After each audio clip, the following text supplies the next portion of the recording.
ಬಿಹಾರದ ಚುನಾವಣೆಯಲ್ಲಿ ಒಂದು ಇಂಟ್ರೆಸ್ಟಿಂಗ್ ಸಂಗತಿಯನ್ನ ಪ್ರಣಾಳಿಕೆಯಲ್ಲಿ ಹೊರಡಿಸಲಾಗಿದೆ. ಒಂದು ವೇಳೆ ಆರ್‌ಜೆಡಿ ಪಕ್ಷ ಅಥವಾ ಅದರ ಮೈತ್ರಿಕೂಟ ಗೆದ್ದು ಬಿಟ್ರೆ ಪ್ರತಿ ಕುಟುಂಬಕ್ಕೂ ಕೂಡ ಒಬ್ಬರಿಗೆ ಸರ್ಕಾರಿ ನೌಕರಿಯನ್ನ ಕೊಡ್ತೇವೆ ಎನ್ನುವಂತ ಗ್ಯಾರಂಟಿಯನ್ನ ಆರ್‌ಜೆಡಿ ಮೈತ್ರಿಕೂಟ ಘೋಷಣೆ ಮಾಡಿದೆ. ನಿಮಗೆಲ್ಲ ಗೊತ್ತು, ಈಗ ಪ್ರಣಾಳಿಕೆಯಲ್ಲಿ ಗ್ಯಾರಂಟಿಗಳು ಇರೋದು ಕಾಮನ್.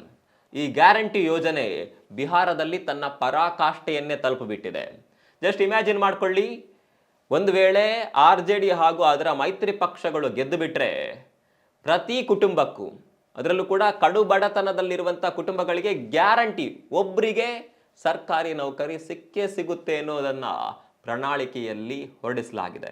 ಇದನ್ನ ಗ್ಯಾರಂಟಿಯ ಪರಾಕಾಷ್ಠೆ ಅಂತ ಜನ ಮಾತನಾಡೋದಕ್ಕೆ ಶುರು ಮಾಡಿದ್ದಾರೆ. ಬೇರೆ ಬೇರೆ ರೀತಿಯ ಗ್ಯಾರಂಟಿಗಳನ್ನು ಇಲ್ಲಿವರೆಗೆ ಬೇರೆ ಬೇರೆ ಪಕ್ಷಗಳು ಕೊಡ್ತಾ ಇದ್ರು. ಆದರೆ ಇಂಥದ್ದೊಂದು ಐಡಿಯಾ ಯಾರಿಗೂ ಬಂದಿರಲಿಲ್ಲ.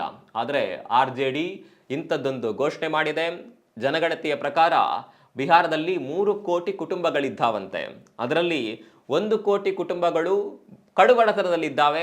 1 ಕೋಟಿ ಕುಟುಂಬಗಳಿಗಾದರೂ ನೀವು ಒಂದೊಂದು ಸರ್ಕಾರಿ ಉದ್ಯೋಗಗಳನ್ನು ನೀಡೋದಕ್ಕೆ ಸಾಧ್ಯನಾ ಎನ್ನುವ ಬಗ್ಗೆ ಚರ್ಚೆಗಳು ನಡೀತಾ ಇದೆ. ಅಂದರೆ ಈಗ ಇರುವಂಥ ಸರ್ಕಾರಿ ನೌಕರರು ಇರ್ತಾರೆ, ಜೊತೆಗೆ ಆರ್‌ಜೆಡಿ ಪಕ್ಷ ಏನಾದರೂ ಚುನಾವಣೆಯಲ್ಲಿ ಜಯ ಗಳಿಸಿದರೆ ಮತ್ತೆ 1 ಕೋಟಿ ಸರ್ಕಾರಿ ಉದ್ಯೋಗಗಳನ್ನು ಸೃಷ್ಟಿ ಮಾಡಬೇಕು.